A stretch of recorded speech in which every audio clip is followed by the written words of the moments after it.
चलो मैं एरे के लिए अलग स्क्रिप्ट फाइल ले रहा हूँ। तो फिलहाल तो अभी हमने स्क्रिप्ट कोड इसी के अंदर ही डाला था, इसी में डाला था। सो मैं एक नई फाइल ले रहा हूँ।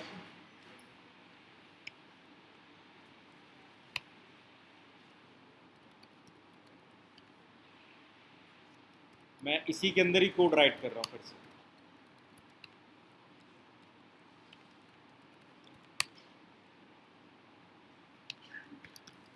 तो पहले what is an array, one liner.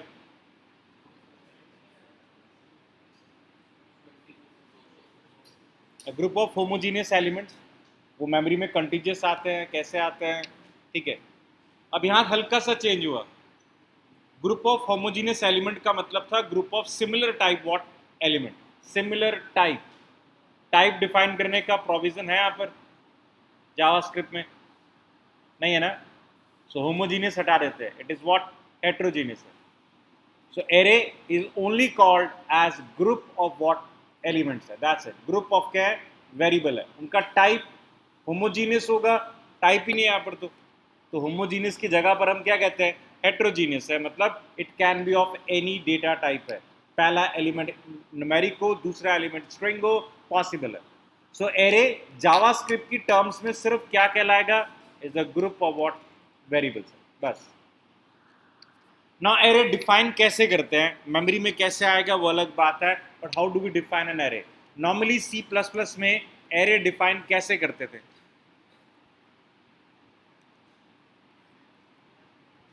I N T A of what 5, array बन गया ना। मतलब हम क्या लिखते हैं, डेटा टाइप, आपके एरे का नाम, और ब्रैकेट में क्या आएगा, एरे बन गया। टाइप देना पड़ता है, टाइप का ऑप्शन है नहीं है। आपने पढ़ा लेट डेटा इक्वल्स टू 10, इसका मतलब इस वेरिएबल का टाइप क्या है, नंबर है। अगर आप चेक करना चाहो तो console dot log we have an operator called type of data. What is the type of what data, ये आपको बता देगा। तो फिलहाल अगर मैं इसका टाइप चेक कर रहा हूँ, what is the type of data, so data का टाइप क्या है ये वो बता रहा है आपको। कहाँ दिखेगा, कंसोल पे। So let's see in the console कि डेटा का टाइप क्या आ रहा है। Type of data is what, number. इसी डेटा में अगर मैं टाइप चेंज कर दूं, let's say data equals to what, double quotes में लिखा है data. Now I say console dot log what is the type of क्या है, डेटा। तो डेटा का टाइप अपने आप चेंज हो गया कॉल्ड, क्योंकि टाइप तो है ही नहीं। जिस टाइप की वैल्यू डालोगे उसके अकॉर्डिंगली वो अपना टाइप क्या है, चेंज कर लेगा। बट एरे डिफाइन कैसे करना, मतलब हमने कहा जब लेट डेटा इक्वल टू 10 से क्या बना है, एक वेरिएबल बना जिसकी एक वैल्यू है कॉल्ड 10।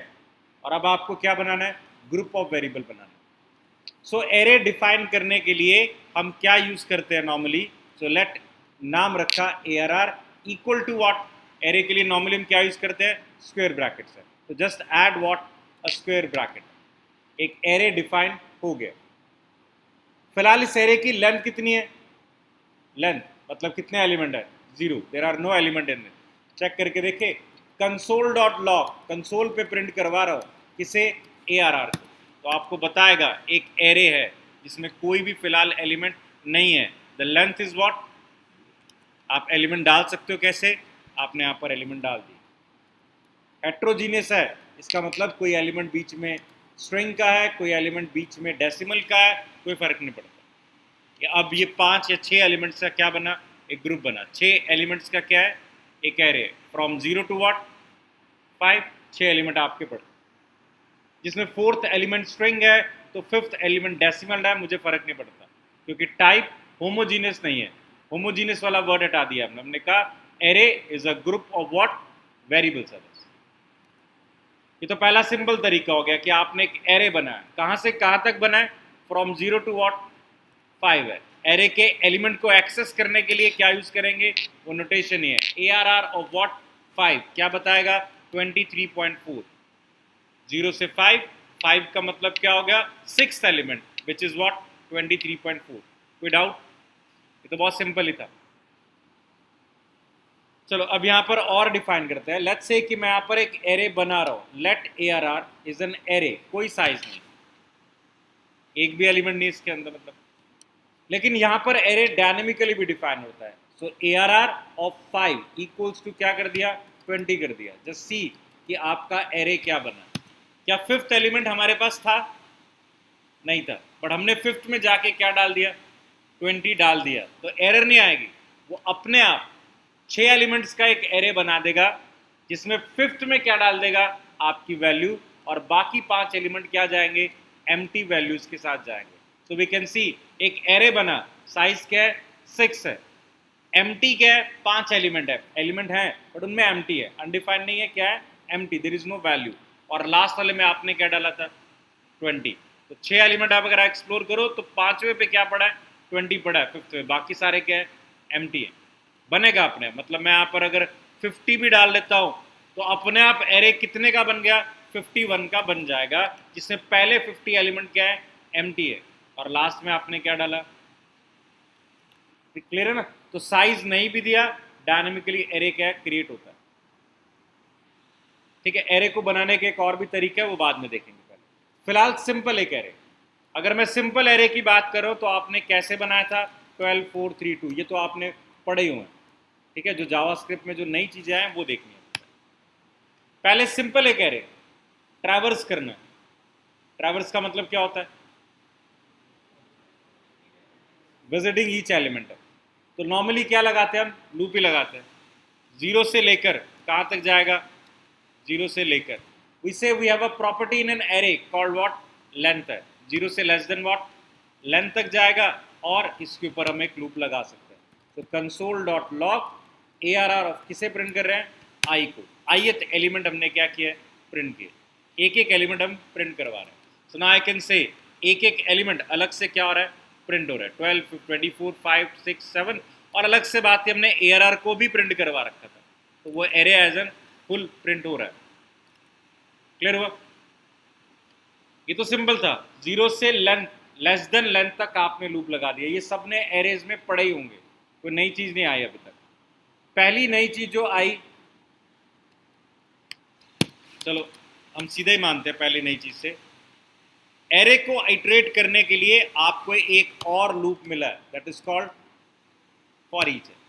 फॉर ईच कैसे लगाएंगे वो बाद में पढ़ते हैं, that is a kind of what iterator है। पहले सिंपल समझते हैं। आपने एक एरे बनाया, हम अभी क्या करने जा रहे हैं, आइटरेटर पढ़ने जा रहे हैं। तो पहले मैं आपको बता रहा हूँ 3 आइटरेटर बने बनाए पड़े हैं, उनका यूज कैसे करेंगे और फिर अपना आइटरेटर किस तरह से बनाएंगे। उससे पहले कुछ बेसिक फंक्शंस हम एरे के देख रहे हैं। जैसे एरे में 5 एलिमेंट पड़े हैं तो 4 बेसिक फंक्शन, 5 फंक्शन बेसिक है। ARR डॉट क्या है, पुश है। ये पुश क्या करेगा, एक नया एलिमेंट एरे के लास्ट में क्या है, ऐड करेगा। तो जस्ट सी, मैं यहाँ पर प्रिंट करवा रहा हूँ पहले एरे को, तो कंसोल डॉट लॉग ARR, और पुश करने के बाद मैं फिर से एरे को क्या कर रहा हूँ, प्रिंट करवा रहा हूँ। तो आउटपुट क्या होगा, पहले 5 एलिमेंट का एरे और अब 6 एलिमेंट का एरे, लास्ट में उसने क्या किया, आपका एलिमेंट क्या है, पुश कर दिया। तो नया एलिमेंट एरे के लास्ट में डालना हो तो क्या यूज करते हैं, पुश है। सिमिलर मैनर में एरे से लास्ट एलिमेंट अगर रिमूव करना हो तो क्या यूज करते हैं, पॉप। जैसे वो पुश लास्ट में एलिमेंट ऐड कर रहा था तो पॉप लास्ट से क्या करेगा, रिमूव करेगा। पॉप मेथड इंपॉर्टेंटली ध्यान रखना है, पुश कुछ रिटर्न नहीं कर रहा, पुश का काम एक एलिमेंट डालना है, डाल दिया। और जबकि पॉप क्या रिटर्न करेगा, पॉप का काम है एक एलिमेंट रिमूव करना। तो जो एलिमेंट रिमूव किया मैंने वो आपको किस में दे दूंगा, एक्स में दे दूंगा, मतलब आपको रिटर्न करूंगा। So pop function will return the remove value. इसके बाद अगर आप एरे को चेक कर रहे हो तो फिर से वो हट गया, कौन, 100 हट गया, लेकिन आपका वो 100 कहां पर पड़ा है, आपके पास एक्स में पड़ा है। सो वी कैन सी हमारा 100 वहां से हट गया, बट स्टिल वो कहां पड़ा है मेरे पास। तो पॉप फंक्शन क्या रिटर्न करेगा, एलिमेंट जो उसने रिमूव किया है एरे से, विच is the last one. Push और पॉप सिंपल फंक्शन, क्लियर है? ये एंड के लिए था, पुश लास्ट में ऐड करेगा और पॉप लास्ट से क्या है, रिमूव करेगा। 5 इंपॉर्टेंट फंक्शन है, हालांकि इन 5 में से एक ही अधिकतर यूज होगा। पहला ARR डॉट, जैसे आपने पुश पॉप पढ़ा वैसी कौन से है, शिफ्ट और क्या है, अनशिफ्ट है। तो शिफ्ट लेट्स से 100 करना, सॉरी पहले लगाते हैं अनशिफ्ट। अनशिफ्ट में कह रहा हूं कि मुझे क्या ऐड करना है, 100 ऐड करना है। तो जैसे पुश ने लास्ट में ऐड किया था, अनशिफ्ट क्या ऐड करेगा, बिगिनिंग पर ऐड करेगा। तो कंसोल डॉट लॉग फिर से एरे को चेक कर रहे हैं। अब नया एलिमेंट 100 कहाँ ऐड हुआ, बिगिनिंग पर ऐड हुआ। पुश और पॉप लास्ट के लिए, अनशिफ्ट और शिफ्ट किसके लिए, बिगिनिंग के लिए। तो रिवर्स इसका फंक्शन कौन सा है, शिफ्ट है। ये क्या करेगा, बिगिनिंग से एक एलिमेंट क्या है, रिमूव करेगा, और अगेन रिमूव एलिमेंट आपको क्या है, रिटर्न करेगा। तो कंसोल डॉट लॉग एरे को चेक करोगे तो 100 फिर से क्या है, रिमूव हुआ, ऐड हुआ, और फिर क्या है, clear. 4 basic function, push and pop last से एलिमेंट ऐड और डिलीट करने के लिए, शिफ्ट एंड अनशिफ्ट बिगिनिंग से। हम इनका यूज नहीं करते अधिकतर, उसकी जगह पर क्या है हमारे पास, मतलब शॉर्टकट एक तरह से हमारे पास एक ही फंक्शन है, ARR डॉट क्या है, स्प्लाइसर। अब इससे आप ऐड भी कर सकते हो, आप डिलीट भी कर सकते हो। स्प्लाइस में 2 चीजें हैं, पहला ऐड करना, ठीक है, जैसे मैं कह रहा हूं स्टार्ट से डिलीट करना, पहले बात करते हैं स्टार्ट से। लेट्स से स्टार्ट 0 से है, तो मैंने कहा 1 से 2 एलिमेंट क्या करो, रिमूव कर दो, ठीक है। अब यहां देखो क्या आ रहा है, 1 कौन है, 24। 24 से 2 एलिमेंट अगर रिमूव होंगे तो क्या होगा, 24 और 5 क्या है, रिमूव होगा। तो एरे का साइज आपको क्या मिलेगा, कंसोल डॉट लॉग ARR 24 और 4, 12 पड़ा है, 24 और जो आपका सेकेंड एलिमेंट था 5 वो रिमूव हुआ। तो स्प्लाइस से फिलहाल हमने कहा फर्स्ट पोजीशन, फर्स्ट मतलब कौन सा है, 1 0 1 से 2 एलिमेंट रिमूव करने हैं। सेकेंड आर्ग्यूमेंट क्या है, काउंट है, कितने एलिमेंट रिमूव करने हैं, ठीक है। सिमिलर मैनर में स्प्लाइस का यूज ऐड के लिए भी हम कर सकते हैं, एक नया एलिमेंट ऐड कर रहे हैं। तो पहला ऑप्शन क्या देखो, अगर किसी भी फंक्शन को देखो, स्प्लाइस फंक्शन है, 3 आर्ग्यूमेंट है इसके, स्टार्ट, काउंट और एक क्या है, नंबर है, नंबर। अब मैं इसे कह रहा हूं 1 से स्टार्ट करो, 2 एलिमेंट क्या करो, रिमूव कर दो, और कुछ और एलिमेंट की एक लिस्ट क्या भेज रहा हूं, 3 एलिमेंट की लिस्ट और भेजिए, और ये क्या करना है, ऐड करना है। मतलब फर्स्ट पोजीशन से 2 एलिमेंट रिमूव करो, और फर्स्ट पोजीशन पे अगले जितने एलिमेंट मैं पास कर रहा हूं वो ऐड कर दो। तो एरे में क्या हुआ होगा, 24 और 5 ये रिमूव हुए होंगे, और 24 और 5 की जगह पर क्या होगा, 100 200 एंड वॉट 300। तो मेरा एरे होगा 12 100 200 एंड वॉट 300। तो वापस से एरे को चेक कर रहे हैं, ठीक है। 24 और 5 क्या है, रिमूव हो गए, और उसकी जगह पर 100 200 एंड वॉट 300 ऐड हो। वो अलग बात है, अगर मैं 2 की जगह पर क्या कर दूं, तो डिलीट कोई भी नहीं करना भाई, ये 3 और बीच में क्या करो, ऐड कर दो। तो 5 पड़े थे ऑलरेडी, 24 वाली जगह पर कौन ऐड कर दो, ये 3 एलिमेंट ऐड कर दो, और 24 और 5 आगे क्या करो, शिफ्ट कर दो। सो डिलीट का काउंट क्या दिया, 0 दिया, स्टार्ट दिया, कहां पर ऐड करना है, डिलीट का काउंट, और आपके क्या है, कौन से एलिमेंट ऐड करना है, लिस्ट है, n नंबर पास कर सकते हो। और अब आप सोच सकते हो, अगर मेरे फंक्शन के नॉर्मली तो 2 आर्ग्यूमेंट थे, क्या था, स्टार्ट और एक नंबर, और बाकी मैंने कहा जितने मर्जी नंबर कॉमा सेपरेटेड पास कर दो, इन सारे नंबर्स को मैं कहां रिसीव करूंगा, क्योंकि मुझे तो पता ही नहीं आप 3 भेजोगे, 4 भेजोगे, 5 भेजोगे, 10 भी भेज सकते हो, इन सभी नंबर्स को मैं कहां रिसीव करूंगा। तो देखो, आपने एक फंक्शन बनाया स्प्लाइस का, तो आप भी क्या बनाओगे, एक फंक्शन बनाओगे कॉल्ड स्प्लाइस। आपने कहा एक तो वो क्या रिसीव कर रहा है, स्टार्ट रिसीव कर रहा है, एक वो क्या रिसीव कर रहा है, डिलीट काउंट रिसीव कर रहा है, और तीसरा वो क्या रिसीव करेगा, नंबर ऑफ आर्ग्यूमेंट, और तीसरा नहीं है, चौथा, पांचवा, छठा, सातवां, पता नहीं कितने हो सकते हैं। तो एक्स वाई जेड के पता नहीं कितने हो सकते हैं। अब मैं अगर 4 बनाता हूं, तो इसका मतलब है मैक्सिमम मैं कितने रिसीव कर रहा हूं, तो 4 से ज्यादा उसने दे दिए तो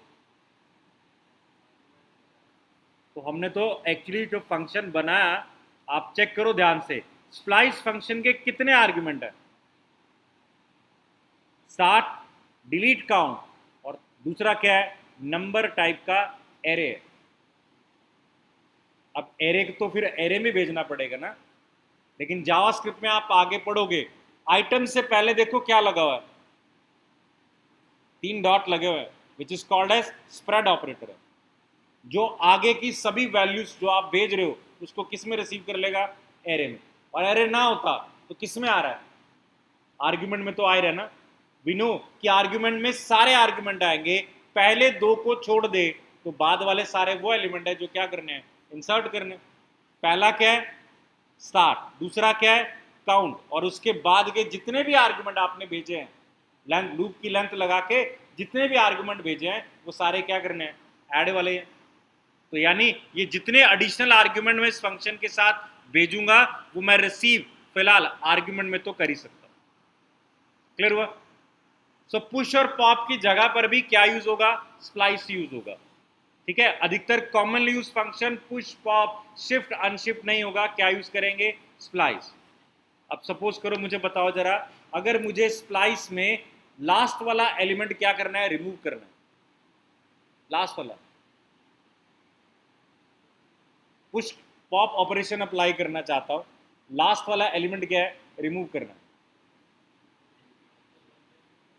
सो स्टार्ट कहां से करेंगे, ARR डॉट लेंथ माइनस क्या है, 1, और कितने रिमूव करने हैं, 1 करने।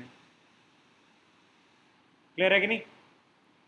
पुश और पॉप मेथड आपको क्या रिटर्न कर रहे थे, पॉप मेथड क्या रिटर्न करता है, जो एलिमेंट डिलीट हुआ है वो रिटर्न करता है। स्प्लाइस मेथड रिटर्न क्या करता है, एन एरे, क्योंकि एक से ज्यादा एलिमेंट भी डिलीट कर सकते हो आप और एक भी कर सकते हो आप, इसीलिए स्प्लाइस मेथड आपको क्या रिटर्न कर रहा है, आप देखो यहाँ पर रिटर्न टाइप लिखा आ रहा है, the return type is what, ये आ रहा है ना, is the number type what, array.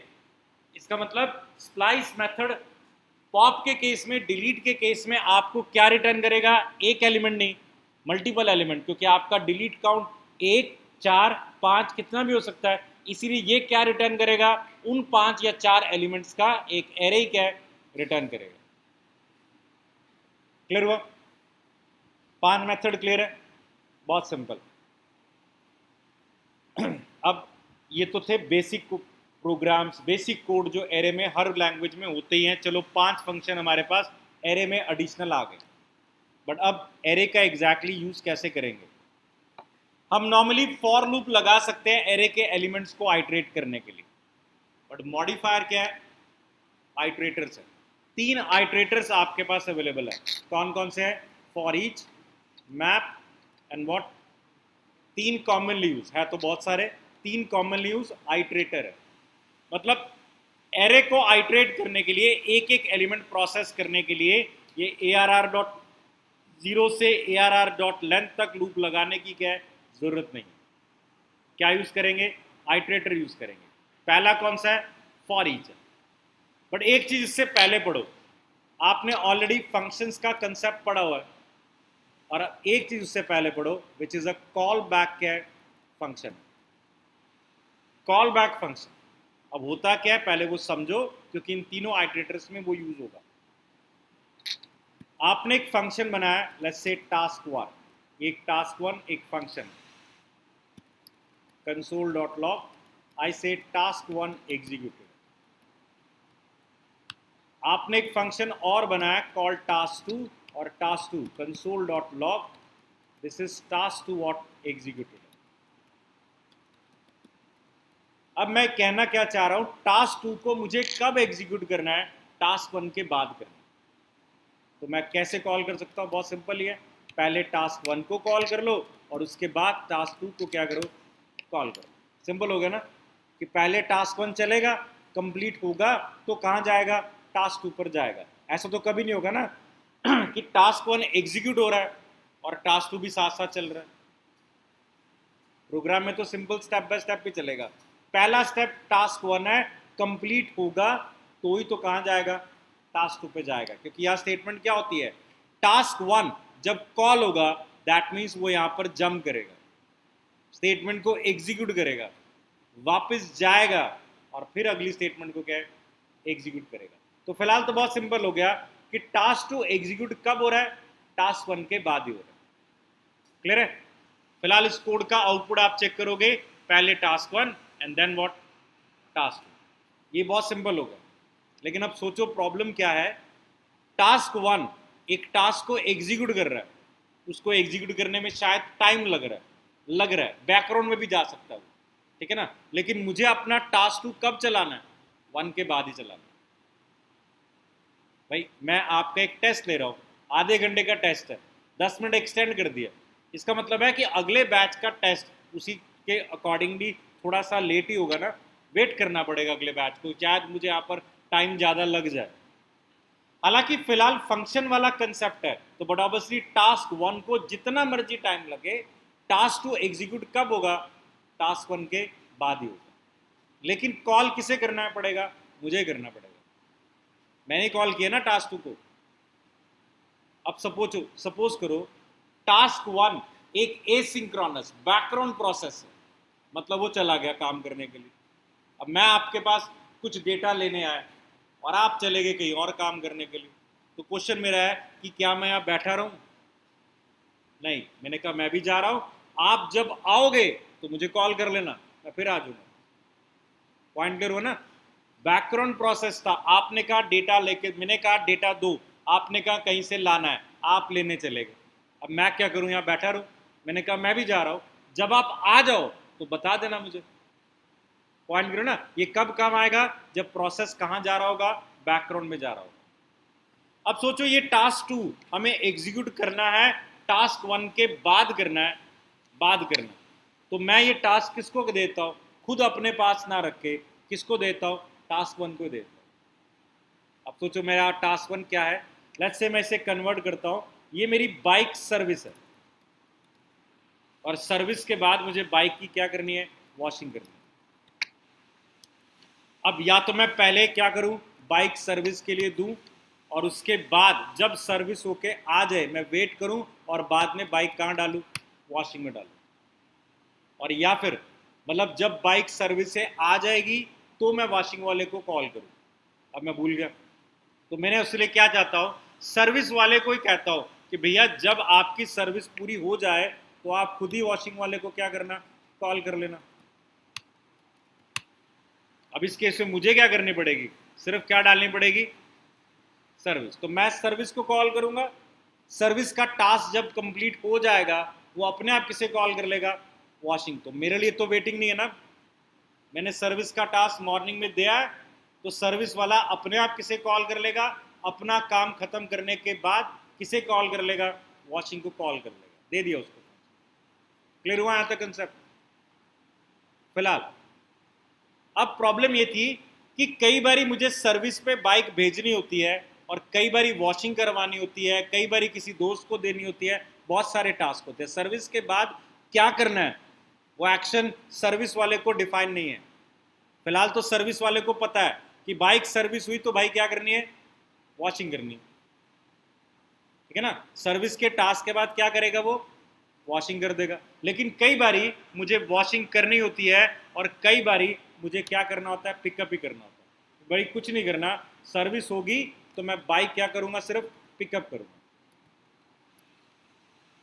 ये मेरा पिकअप टास्क है, this is my washing task, और ये मेरा सर्विस है। फिलहाल तो सर्विस को क्या लिख दिया?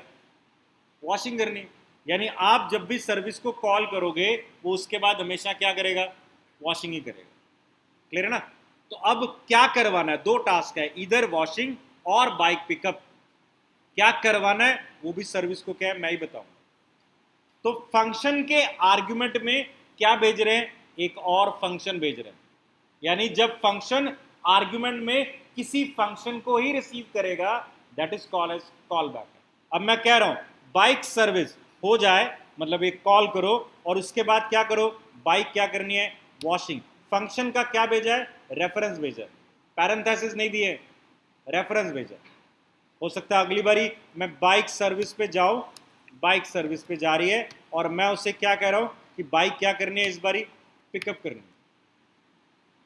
सर्विस के बाद क्या काम होना है वो काम है, बड़ा है, फंक्शन में पड़ा है, लेकिन अब मैं बता रहा हूं कि सर्विस के बाद क्या होना है? बाइक वॉशिंग और क्या है? Bike pickup. फिलहाल तो सर्विस ने क्या लिखा हुआ है? वॉशिंग करेगा। नहीं, अब हमने कहा कि हमने सर्विस फंक्शन को क्या भेजा है? बाइक सर्विस को एक आर्गुमेंट दिया ना, नंबर, टाइप तो है नहीं, क्या है फंक्शन। तो आप भी क्या रिसीव करोगे, एक फंक्शन रिसीव करोगे। नाम रखो कुछ भी, let's say we call it as what, call back. नाम रखे ऐसे, कुछ भी रख सकते हैं ना हम तो, कॉल बैक। अब मैंने कहा बाइक सर्विस अपना टास्क एग्जीक्यूट होने के बाद क्या करेगा, कॉल बैक को क्या है, कॉल बैक को क्या कर रहा है, कॉल कर रहा है। ध्यान देना, जब हमने फंक्शन को कॉल किया तो हमने क्या भेजा है, रेफरेंस भेजा है, पैरेंथेसिस नहीं दिया यहां पर, कॉल नहीं कर रहा, क्या भेजा है, रेफरेंस। रेफरेंस को हमने रिसीव किया कॉल बैक में, और ये फंक्शन यहां पर क्या है, कॉल हो गए। तो आप चेक करो जरा एक बारी, मैं बाइक सर्विस मेथड को कॉल कर रहा हूं और आर्ग्यूमेंट में क्या भेजा है, बाइक वॉशिंग है। तो exactly bike service method call होगा जो बाइक वॉशिंग का रेफरेंस रिसीव कर रहा है और फिर उस फंक्शन को क्या कर रहा है, कॉल भी कर रहा है। तो अब टास्क 1 के एग्जीक्यूशन के बाद क्या होगा, मतलब टास्क 1 को लेट्स से हम क्या लिख दे, सर्विस है, तो सर्विस के बाद क्या होगा, वॉशिंग होगी। अब अगली बार हो सकता है मैं कॉल कर रहा हूं, बाइक क्या करनी है, पिकअप करनी है, दोनों कॉल कर लिया मैंने, तो सर्विस एग्जीक्यूटेड और उसके बाद क्या होगा, वॉशिंग। और दूसरे केस में service executed and what, pickup है। ये हमने क्या भेजा, फंक्शन के आर्गुमेंट में क्या डाला है, एक फंक्शन डाला है।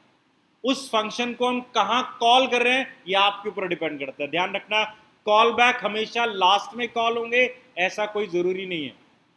कॉल बैक का मतलब आपने एक फंक्शन का रेफरेंस मुझे दिया है तो मैं अपने नीड के अकॉर्डिंगली उसे कॉल करूंगा। Generally they are assume to be called after what your task है। आपको मैं कुछ काम दे रहा हूं, उसके बाद मुझे कॉल करना। जैसे मैं आपके पास डेटा लेने आया, आप कहीं चले गए, तो मैंने कहा ये लो भाई फोन नंबर, जब आओ तो कॉल कर लेना। मैं बार बार आपको कॉल नहीं करूंगा कि हो गया, नहीं, जब आप आ जाओ मुझे डायरेक्टली क्या कॉल कर देना कि हो गया। क्लियर हुआ कि नहीं, ये सिंपल क्या थे, कॉल बैक से। समझ आ गए call back. Call back basically one liner में क्या डिफाइन करेंगे, a function receiving function as what, an argument. आपने आर्ग्यूमेंट में क्या रिसीव किया, एक फंक्शन को रिसीव किया, उसे यूज कहां कर रहे हो, that depends upon your logic, वो आपके लॉजिक के ऊपर डिपेंड करता है। यहां तक क्लियर हुआ। अब ये वाला कंसेप्ट हम कहां यूज कर रहे हैं, अपने इस प्रोग्राम में यूज कर रहे हैं। ये कमेंट कर रहा हूं, ये वाली फाइल गिटहब के ऊपर डाल दूंगा। चलो हमने एरे बनाया है ARR, मैं इसको भी कमेंट करता हूँ, नीचे जाके सीधा लिखते हैं। सो मेरा एक एरे ARR सम वैल्यूज, कुछ वैल्यूज डिफाइन कर दिए, और अब इस एरे को ट्रैवर्स करना चाह रहे हैं। पहला ट्रैवर्सिंग का तरीका, पहला ट्रैवर्स मेथड कौन सा था, आपने कहा फॉर ईच लूप लगा दो, फॉर लूप लगाओ, for i equals to 0, i less than ARR dot क्या लेंथ, और यहां पर आपने कंसोल डॉट लॉग सीधा किया ARR ऑफ क्या है, आई, एक एक एलिमेंट प्रिंट करवा लिया। पहला तरीका, ठीक है। दूसरा मेथड हम क्या यूज करते हैं, आइट्रेटर का यूज करेंगे। पहला आइट्रेटर ARR, आइट्रेटर को कॉल कैसे करोगे, एरे का नाम डॉट आपका क्या आएगा, आइट्रेटर है। जैसे हमारे केस में कौन है, फॉर ईच है। फॉर ईच फंक्शन आपके आर्ग्यूमेंट में क्या मांगता है आपसे, कॉल बैक फंक्शन मांग, कॉल बैक फंक्शन मांग रहा है, तो आपको देना है। इसका मतलब क्या कह रहा है वो, लेट्स से कि मैं इसे कॉल बैक फंक्शन देता हूं, रेफरेंस दे दिए, अलग से बाहर क्या है बना लेंगे। तो एक फंक्शन हमने बनाया call, call back. For each क्या कह रहा है, एरे के एक एक एलिमेंट के लिए वो इस फंक्शन को क्या करेगा, कॉल करेगा। कॉल बैक फंक्शन आपने मुझे दिया है, फॉर ईच कह रहा है कि मैं इस फंक्शन को कब कॉल करूंगा, for every element in what, array. मतलब एरे में 5 एलिमेंट पड़े हैं, 6 पड़े हैं, 10 पड़े हैं, आपको लेंथ निकालने की जरूरत नहीं है, आपको लेंथ का लॉजिक लगाने की जरूरत नहीं है। आप सीधा क्या कर रहे हो, एक फंक्शन मुझे दे रहे हो, और इस फंक्शन को मैं अपने आप कितनी बारी कॉल करूंगा, जितने एरे में क्या पड़े, एलिमेंट पड़े। For each element in array हम क्या कॉल कर रहे हैं, ये फंक्शन कॉल कर रहे हैं। चेक करके देखे, मैं इस फंक्शन में कंसोल डॉट लॉग कर रहा हूं डेटा हेलो को, तो हेलो कितनी बारी आएगा, फिलहाल एरे में कितने एलिमेंट है, 5 है, तो 5 बारी हेलो प्रिंट आना चाहिए। हेलो 5 आ रहा है ना, मतलब हमें ये पता लगा एरे में 5 एलिमेंट थे, तो ये फंक्शन कितनी बारी कॉल हुआ, 5 बारी क्या कॉल हुआ। क्लियर हो गया। अब 5 बारी कॉल तो हुआ है, लेकिन 5 बारी क्या है, बट मुझे तो एलिमेंट चाहिए। तो कॉल बैक फंक्शन जो आप बना रहे हो, इसके 3 आर्ग्यूमेंट हो सकते हैं। इस कॉल बैक के पॉसिबल 3 आर्ग्यूमेंट हो सकते हैं। कौन कौन से? First we call it as item. तो अगर मैं आइटम को चेक करूं तो एक एक एलिमेंट जिसके ऊपर ट्रैवर्स किया जा रहा है वो आ रहा है। एरे को फॉर ईच ट्रैवर्स करके कॉल बैक फंक्शन कॉल हो रहा है, और कॉल बैक फंक्शन में पहला आर्गुमेंट क्या है, item, that is the element आपका। तो फिलहाल अगर आप चेक करोगे एरे के एलिमेंट क्या है, प्रिंट आ रहा है, यानी फॉर ईच एलिमेंट ये फंक्शन कॉल हुआ, लेकिन इस फंक्शन को 3 आर्गुमेंट दिए गए थे। किसने दिए थे? फॉर ईच ने दिए 3 आर्गुमेंट। फिलहाल हमने एक रिसीव किया, कौन सा? Item, which is the value जो ट्रैवर्स की जा रही है। It is equal to what? Loop लगा के आप किसको ट्रैवर्स कर रहे थे? ए आर आर ऑफ क्या है, आई को कर रहे थे। उसका नाम हमने क्या रखा? कुछ भी रखो, आइटम रख दिया हमने नाम, स्टैंडर्ड ही होता है। चलो पहला केस। अब फॉर ईच एलिमेंट क्या यूज हो रहा है? कॉल बैक कॉल हो रहा है, ये वाला फंक्शन कॉल हो रहा है। इसमें क्या मिल रही है हमें? आइटम। कौन सी आइटम कॉल हुई है? ये तो मिल ही रही है, बट क्या इस केस में कहीं हमें मिल रहा है कौन सी पोजीशन का एलिमेंट कॉल हो रहा है? कौन सी पोजीशन? यहां तो हमें पता होता है ना, A R R of I, position कौन सी है? आई है। यहां हम लॉजिक लगा सकते हैं ना, कई बारी लगाते भी है। ए आर आर ऑफ आई को कंपेयर कर रहे हैं ए आर आर ऑफ किससे? आई प्लस 1 से, -1 से, कोई भी लॉजिक हो सकता है। बट यहां कभी हो पाएगा? क्योंकि इंडेक्स ही नहीं है यहाँ पर। यहाँ तो सिर्फ क्या मिल रही है? तो सेकंड आर्ग्यूमेंट में आपको क्या दिया जा रहा है? इंडेक्स ही मिल रही है। तो अगर आप चाहो तो अगर आप कंसोल डॉट लॉग प्रिंट करवा रहे हैं इंडेक्स कॉमा आइटम, तो पहला क्या है? इंडेक्स, और दूसरा क्या है? मतलब कॉल बैक फंक्शन का पहला आर्ग्यूमेंट आइटम है और दूसरा क्या है? इंडेक्स है। So now I can say 0 पे क्या पड़ा है? 23, 1 पे क्या पड़ा है? 4। मिल रहा है? क्लियर हो गया। और अब तीसरी चीज, सपोज करो मेरा एक एरे था ए आर आर वाला, call back function call back दे दिया। लेट्स से कि मेरे पास एक दूसरा एरे है ए आर आर 1, यहां पे भी कुछ वैल्यूज पड़ी है और मुझे इसको भी ट्रैवर्स करना है। तो फिलहाल तो मैंने कहा आप A R R 1 dot for each लगा दो। फॉर ईच में क्या लिखा आपने? अगेन यही कॉल बैक कर लिया था। आउटपुट आ रहा है, अब भी सही आ रहा है। एक ही कॉल बैक फंक्शन काम कर रहा है, क्योंकि इसके पास क्या है? Item and what? इंडेक्स, जिसको वो ट्रैवर्स कर रहा है। सो आइटम इंडेक्स क्या है? 0, और आइटम क्या है? 23। वो एरे खत्म हुआ तो 0 एंड व्हाट? 100। बिल्कुल सही जा रहा है, कोई दिक्कत तो नहीं है ना इसमें। बड़ा प्रॉब्लम कहां पर है? लेट्स से कि मुझे यहां पर कंपैरिजन करना था, जो लॉजिक था, तो हम यहां पर क्या लिखते हैं? If A R R of I equal to A R R of I minus क्या है? 1। ये तो ठीक है लॉजिक तो, बट प्रॉब्लम क्या है? इसी कॉल बैक को कॉल करने वाले कितने फंक्शन है? 2 है। पहली बारी ए आर आर है और दूसरी बारी कौन है? ए आर आर 1 है। लेकिन यहां तो लॉजिक अगर मैं हार्ड कोडेड क्या लिख दूंगा? ए आर आर, तो सिर्फ किसके लिए बना? एक के लिए बना, मल्टीपल के लिए बना ही नहीं। इसीलिए इस कॉल बैक ने आपको तीसरा आर्गुमेंट और दिया, which is the reference to what? An array. जिसको ट्रैवर्स किया जा रहा है उसका क्या दे रहा है? रेफरेंस भी दे रहा है। तो कॉल बैक फंक्शन जब कॉल हुआ first time A R R के लिए, आपको इंडेक्स मिला, आपको आइटम मिला, इंडेक्स मिला, और आपको ए आर आर का क्या मिला? और सेकंड केस में किसका रेफरेंस मिला? ए आर आर 1 का। तो आपको जो भी लॉजिक लगाना है वो आप किस पे लगाओ? इस वेरिएबल पे लगाओ ना, एरे के ऊपर। वो अपने आप ए आर आर और अपने आप क्या होगा? ए आर आर 1 हो जाएगा। क्लियर हुआ? ये कॉल बैक फंक्शन कंप्लीट होता है। मतलब फॉर ईच में एक फंक्शन कॉल होगा जिसका आपने आर्गुमेंट में क्या दिया? Reference. For every element in the array ये फंक्शन कॉल होगा, और इस फंक्शन के नॉर्मली 3 आर्गुमेंट है, item, index and what? An array. Clear हुआ? आइटम, इंडेक्स और क्या है? एरे। और आपको पता है जावास्क्रिप्ट का फंक्शन है, मेरी मर्जी है, मुझे जो चाहिए होगा मैं रिसीव करूंगा। मुझे एरे और इंडेक्स चाहिए नहीं, आइटम पे काम करना है तो आइटम ही रिसीव कर लो बस। क्लियर है?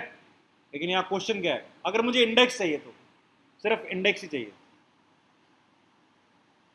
सिर्फ इंडेक्स चाहिए, आइटम भी नहीं चाहिए।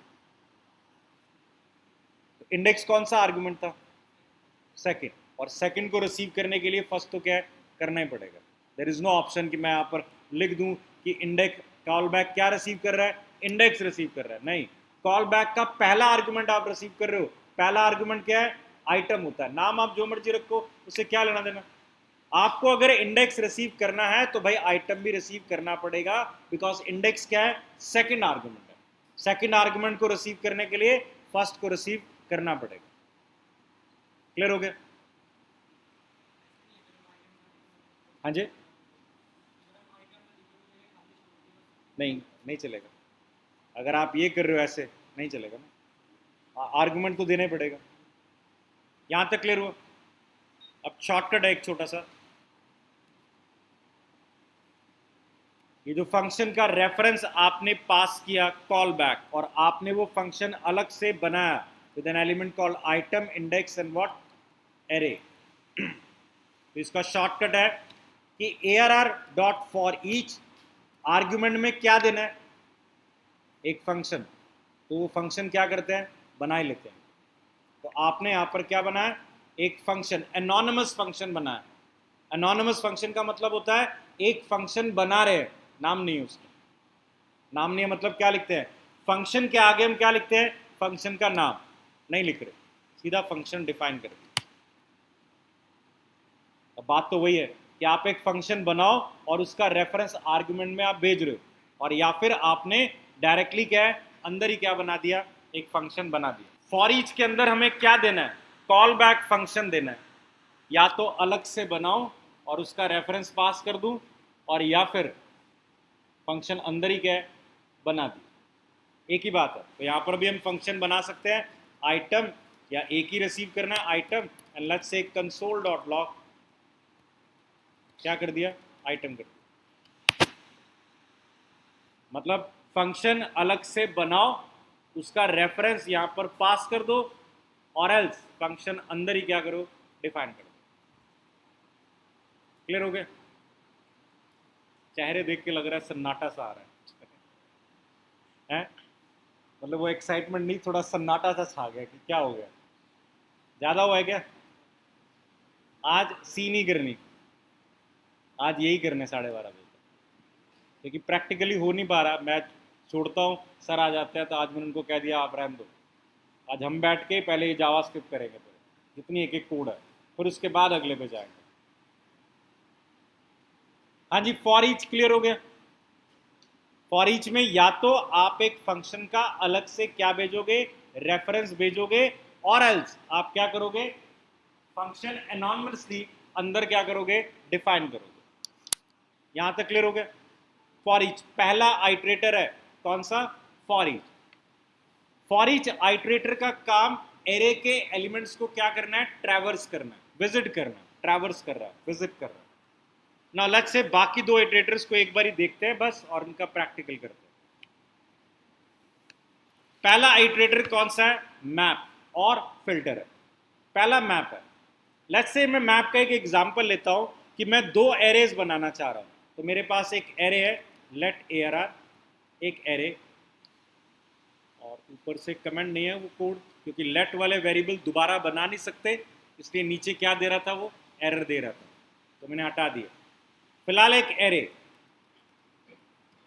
अब पहला काम, मुझे ये इस एरे की एक डुप्लीकेट कॉपी रिक्वायर्ड है दूसरे एरे में, मतलब सेम एरे, मतलब जो 4 एलिमेंट का एरे पड़ा है, एक और एरे रिक्वायर्ड है। सो नॉर्मली मैं क्या करता, ARR1 एक और क्या बनाता, एरे, फॉर ईच लूप लगाता या फॉर सिंपल लूप लगाता, i is equal to 0, i less than ARR dot क्या है, लेंथ i प्लस प्लस, ठीक है। और यहां से एलिमेंट उठा के ARR1 में क्या करता, पुश करता।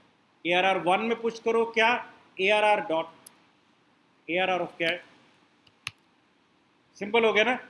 एरे की लेंथ तक लूप लगा, एरे के एलिमेंट्स को ट्रैवर्स कर रहे हैं, और एक एक एलिमेंट उठा के ARR1 में क्या कर रहे हैं, पुश कर रहे हैं। तो यहां से एलिमेंट फेच किए, पॉप नहीं किए, पड़े हैं वहां पर। ith पोजीशन के एलिमेंट को ARR1 के अंदर हमने क्या किया है, पुश कर दिए। ये ट्रेडिशनल तरीका, ये एलिमेंट पुश होंगे। 4 क्या कह रहे आगे, सेम वही प्रिंट किसे किया, देखो मैंने ARR1 को किया है, खाली था वो, बट पुश कर दी उसके अंदर एलिमेंट। पहला तरीका क्लियर है। अब दूसरा मेथड अप्लाई करें। ये तो एक तरीका था, ट्रेडिशनल मेथड। दूसरा आपने फॉर ईच आइटरेटर पढ़ा हुआ है, हम वहां पर भी अप्लाई कर सकते हैं। ARR डॉट फॉर ईच के अंदर हम क्या दे रहे हैं, कॉल बैक फंक्शन, और इस कॉल बैक के अंदर फंक्शन के अंदर भी सेम वही काम, ARR डॉट क्या है, पुश, बट यहाँ पुश में ARR ऑफ आई नहीं है, क्या मिलेगा यहाँ पर, तो इस आइटम को क्या करेंगे, पुश करेंगे। ठीक है, सो आउटपुट सेम है, कोई फर्क नहीं। और तीसरा मेथड कि अगर ऐसा ही काम करना है, कॉपी वाला ही कुछ वर्क करना है, तो उसके लिए हमारे पास इटरेटर कौन सा अवेलेबल है, मैप है। सो ARR डॉट क्या है, मैप। मैप भी आर्गुमेंट में फंक्शन मांगेगा, जैसे फॉर ईच था वैसी मैप है। फंक्शन भी सेम ही है, सेम ही आर्गुमेंट है तीनों। तो आर्गुमेंट फिर से क्या बना है, एक फंक्शन। फिलहाल अभी मुझे कुछ नहीं चाहिए, बट इंपॉर्टेंटली क्या ध्यान में रखना है, मैप हर एलिमेंट के लिए क्या कॉल करेगा, फंक्शन कॉल करेगा। और ये फंक्शन हमेशा क्या रिटर्न करेगा, एक value, that is the updated value of an array. ये मुझे एरे बनाने को देना ही नहीं है, मतलब मुझे इस केस में नया एरे बनाना ही नहीं है, मुझे कोई एरे में एलिमेंट पुश नहीं करने। मुझे मैप फंक्शन क्या कह रहा है कि फॉर एवरी एलिमेंट आपका एक कॉल बैक फंक्शन कॉल होगा, एंड फॉर एवरी एलिमेंट मैं कुछ ना कुछ क्या करूंगा, रिटर्न करूंगा। लेट्स से 1 कर दी, और ये मैप फंक्शन अपने आप में क्या रिटर्न करेगा, रिजल्टेंट एरे क्या है, रिटर्न कर रहा है। So map function return what, an array.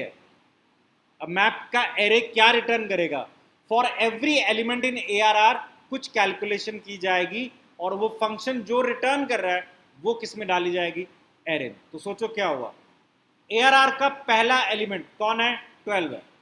For 12 ये फंक्शन कॉल हुआ, बट रिटर्न तो क्या किया आपने, तो ARR एक एरे बन रहा है जिसमें फिलहाल क्या गया, 1 गया। फिलहाल चारों एलिमेंट्स के लिए आपने क्या रिटर्न किया है, 1। तो ARR को चेक करो तो क्या बना है, एक एरे जिसमें सिर्फ क्या पड़ा है। और अगर आपको सेम ही चाहिए था तो आप क्या दे सकते हो, फंक्शन क्या रिसीव करे, आइटम, और मैं भी क्या रिटर्न कर दूं, मुझे एरे नहीं बनाना, पुश नहीं करना, कॉपी मुझे हमेशा क्या है, मिल जाएगी। मेरा लॉजिक कुछ भी हो सकता है, मुझे मल्टीप्लाइड बाय 2 करना है, इसका मतलब जो ARR में एलिमेंट पड़े हैं उसको मल्टीप्लाइड बाय 2 करके कहाँ रिक्वायर्ड है, ARR1 में रिक्वायर्ड है। तो मुझे तो इंपॉर्टेंट ध्यान में रखना है, मैप के केस में जो आपका कॉल बैक फंक्शन है, this must return a value for every element in the array, that value stored in what, the resultant array. Clear हुआ ना, आपके हर एरे के एलिमेंट के लिए ये फंक्शन कॉल होगा, और हर फंक्शन के केस में क्या आएगा, आइटम मल्टीप्लाइड बाय 2 क्या जाएगी, जो भी करंट एरे में आइटम पड़ी है मल्टीप्लाइड बाय 2 वाला लॉजिक कहाँ जाएगा, ARR1 में जाएगा। क्लियर हुआ। सो मैप एग्जैक्टली क्या रिटर्न करेगा, सिमिलर एलिमेंट। एरे में 4 है तो मैं भी 4 ही करूंगा, तो 4 कैसे चाहिए वो आप बता दो, आइटम भेज दोगे तो सेम आ जाएंगे। लॉजिक कुछ अप्लाई करना है तो लॉजिक वाला अप्लाई कर दो। देखो मैं यहाँ पर अप्लाई करूँ लॉजिक कि सारे एलिमेंट जो अभी थे उन सभी एलिमेंट को मल्टीप्लाइड बाय 2 करके रिटर्न होगा। मैंने कहा ना सभी मत करो, अगर आइटम का रिमाइंडर 2 से निकालते हैं, मतलब अगर इवन है तो मल्टीप्लाइड बाय 2 करो, और नहीं है तो एज इट इज क्या कर दो, रिटर्न कर दो। रिटर्न क्या है, तो अब लॉजिक क्या पड़ा, मैप एरे के एक एक एलिमेंट के लिए चलेगा, अगर आइटम इवन है तो मल्टीप्लाइड बाय 2 रिटर्न होगा, और नहीं तो एज इट इज क्या है, रिटर्न होगा। तो आउटपुट क्या आ गया, इवन नंबर्स मल्टीप्लाइड बाय 2 है, 12 and 4, odd as it is है, और वो आपके ऊपर है कि ऑड चाहिए नहीं मुझे भाई तो 0 कर देते हैं, ऑड 0 आए। क्लियर हुआ मैप का। अब मैप अगर समझ में आ गया तो फिल्टर बिल्कुल सेम है, नाम से पता लग रहा है क्या नाम है, फिल्टर है। फिल्टर का काम ही क्या है, सारे नहीं चाहिए, फिल्टर करके चाहिए। जैसे उस एरे में 5 एलिमेंट पड़े हैं, मुझे सिर्फ क्या चाहिए, ऑड ही चाहिए या इवन ही चाहिए, हालांकि ऊपर वाले लॉजिक में क्या लिखता, इन वाले लॉजिक में मैं इफ कंडीशन लगाता और क्या करता, पुश वही करता जो क्या है, इवन है। यहां पर मेरे पास क्या है, लेट ARR एक नया एरे रिटर्न करेगा, कौन, सॉरी ARR 1 कर देते हैं, कौन रिटर्न करेगा, ARR डॉट क्या अप्लाई कर रहे हैं, अगेन सेम फंक्शन है, सेम 3 आर्गुमेंट है, बट इस केस से मुझे रिटर्न क्या करना है, मैप के केस में क्या रिटर्न करना है, आइटम, और फिल्टर के केस में रिटर्न क्या करना है, 1 और 0। 1 means true, true means item store कर लो, फॉल्स इग्नोर कर दो। तो मैं यहां पर लॉजिक राइट करूंगा, let's say if I receive item, so if item percentile 2 equal to 0 even है तो रिटर्न क्या कर दो, ट्रू कर दो, और बाकी केस में कुछ रिटर्न नहीं कर रहा, कुछ ना करो तो क्या जाता है, अनडिफाइंड। कल पढ़ा था ना, फंक्शन कुछ ना रिटर्न करे तो क्या देते हैं, तो हमने कहा अगर ये फंक्शन ट्रू रिटर्न करेगा तो मैं इसे अपने एरे में स्टोर करूंगा, कुछ और रिटर्न कर रहा है तो मैं इग्नोर कर दूंगा। तो फिलहाल हमने कहा आइटम अगर इवन है तो रिटर्न क्या करो, ट्रू, मतलब उस आइटम को एरे में क्या है, 1 में डाल दो, और आइटम अगर ऑड है तो कुछ भी रिटर्न नहीं किया, तो क्या गया, अनडिफाइंड, ट्रू तो नहीं गया ना। तो फिलहाल ARR 1 को अगर आप चेक करोगे उसमें सिर्फ क्या है, 2 एलिमेंट ही। मैप में तो हमने क्या लगाया था, 0 लगा दिया था, पढ़े तो 4 ही थे ना, हम रिमूव नहीं कर सकते उसमें, हम तो वहां क्या बताते हैं, रिटर्न करो आइटम क्या नए एरे में जाएगी, जाएगी तो सही भाई, इसमें जितने 4 वहां पर भी 4 ही जाएंगे, क्या डालना है वो आप बताओ। लेकिन फिल्टर में हम क्या लगाते हैं, कंडीशन, कि अगर ट्रू है तो आइटम एरे में डालो, नहीं तो मत डालो। तो यहाँ 4 एलिमेंट पड़े थे, जिन केसेस में ट्रू हुआ वही सिर्फ क्या होगा, रिटर्न, और बाकी क्या है, इग्नोर है।